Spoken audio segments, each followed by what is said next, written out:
Your movie, The Undefeated, got panned by both critics and audiences. What do you think will make this movie different?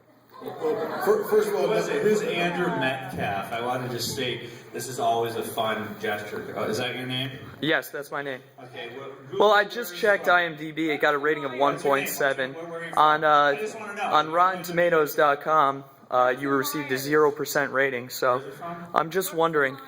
Crooks and Liars, that's it. It's a radical leftist website, and he's just here to, but he can answer for himself. But I just, the way that you presented yourself, you represent Occupy very well. That's right.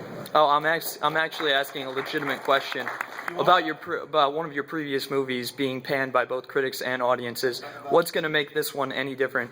By the way, the film was not panned by audiences. We had tremendous audience reaction, tremendous viewership on pay-per-view. We shipped 250,000 units, sold 250,000 units to Walmart, which I think is the biggest, or very close to what Al Gore's film did.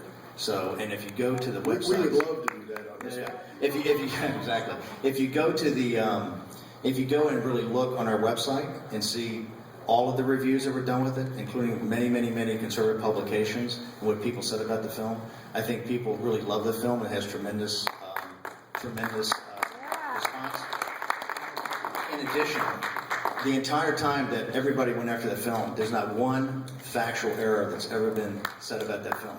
We went through that thing on meticulous. By the way, it's a good question. Now, when you talk about professional entertainment critics, yes, they went after the film, quite just like they did her. Yeah, just like they did her. So that, if you remember the film, Andrew, I start off, and that's where the film was unrated. I show, and I'm not including you in this, but the useful idiots of the entertainment business that completely vilified and eviscerated a woman who has a tremendous track record as a reformer, right? And actually stands for, on a populist agenda, much of what what liberals actually say they're for, which is clean government, good government, reformed government, took on big oil, etc.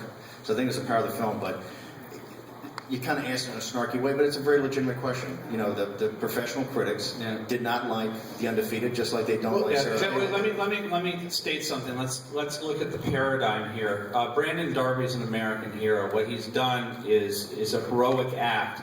Yet the left, the media, the Sundance Film Festival, PBS, are trying to have created movies that try to portray him as a snitch.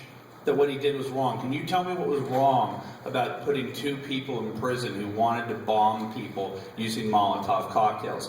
Yet the left needs to demonize him because they don't want him to become a weapon to tell the world what they're about. And the thing is, aren't you doing the same exact thing? Let me finish. With this? Wait, let me finish. The movies that were made about him. You're demonizing a large group of people as well. I'm going to finish.